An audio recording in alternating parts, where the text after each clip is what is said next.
Hey guys, it's Omer from MMOs.com, and I'm doing another quick weekly news recap of all major MMO news and announcements for the week ending January 16th, 2017. This is episode number 78 of the recap, and the first bit of news this week is from Area Games regarding Bless. The official Western website for the game is now back online after being down. People have been speculating that since the site went down about a month or so ago, it may have delayed the project, but now it's back, and there's too bad there's no new information available. The bless.areagames.com domain just says it's coming soon. Area did say they're working with a developer to redesign the game's combat to better suit a Western market. But again, no release date. All we know is the website is back. But we'll take it, we'll take what we can get.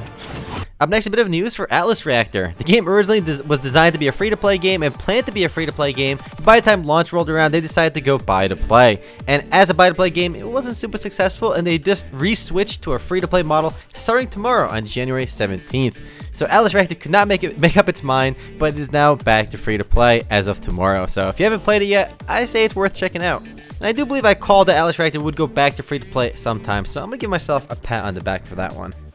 Up next, in some unfortunate news, HeroWarz is going offline temporarily starting March 26th. It's a game developed by COG Games. They also make Elsword, but the Western version of HeroWarz was not too successful, and they're taking it down. It's not a permanent shutdown. They said they're going to redevelop the game and relaunch it.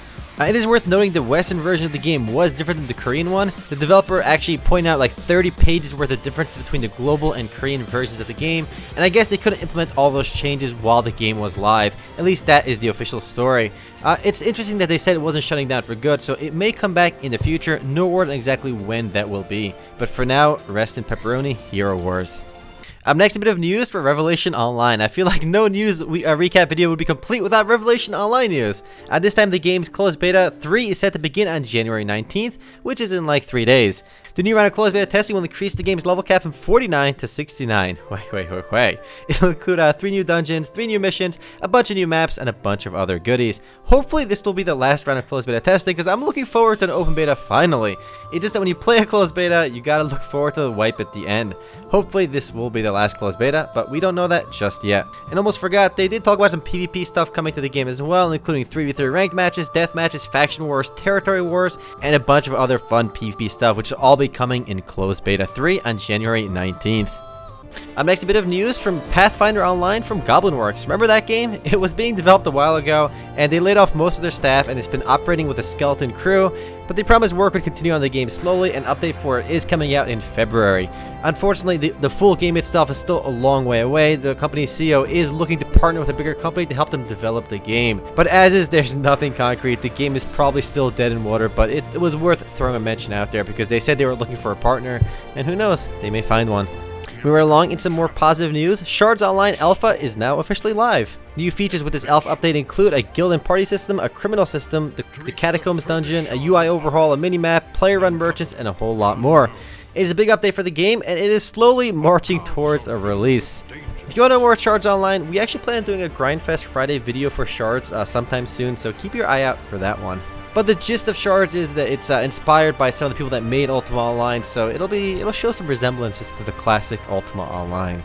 Up next, a bit of positive news from Neverwinter/Arc Games. It looks like the game is previewing its next expansion, which should launch relatively soon. It'll have a new adventure zone called the River District, a new skirmish called the Illusion's Gambit, and a bunch of other goodies. The expansion itself is not quite named just yet, so it's still a bit away, but expect more details on this in the coming weeks. But there is an expansion coming for Neverwinter, and it'll obviously launch on PC first, and probably a month or so later on consoles.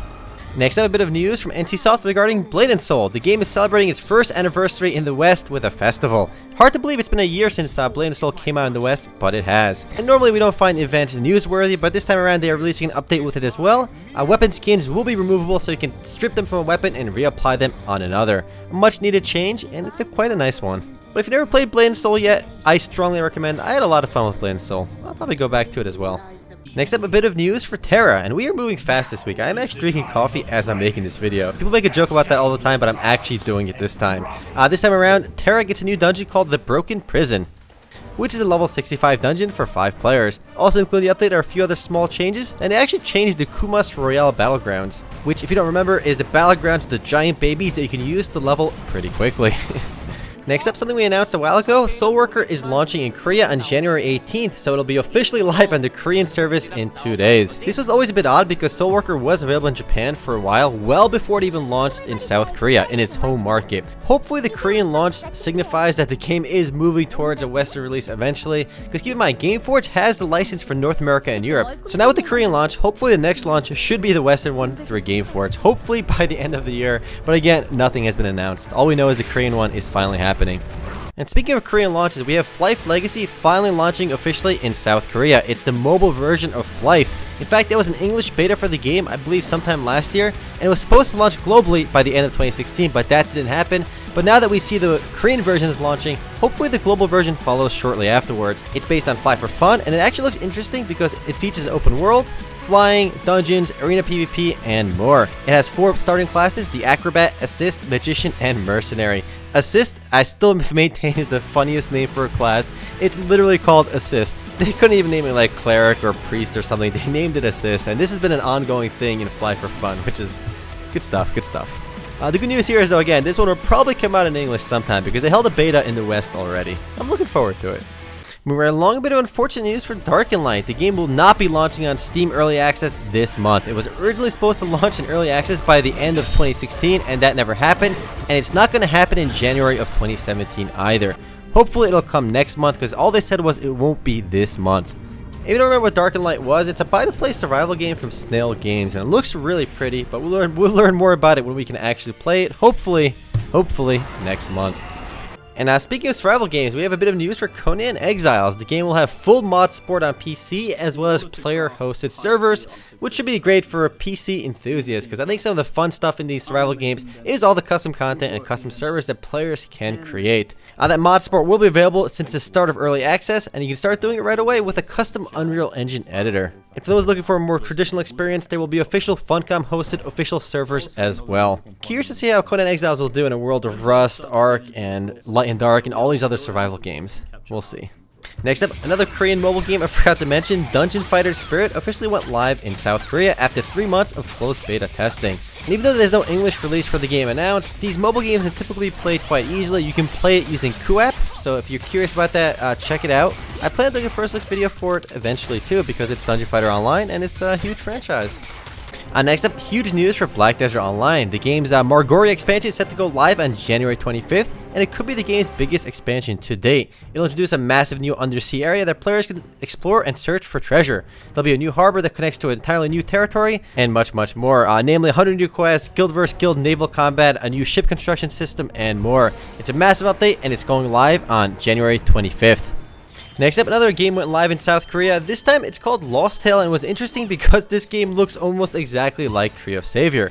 In fact, some of the art assets in the game were directly lifted / stolen from Tree of Savior, but the Korean publisher did request those assets be changed before it went live. So the game is live right now in South Korea, and it looks unusually similar to Tree of Savior. It is a mobile game, and I plan on doing a video for it relatively soon.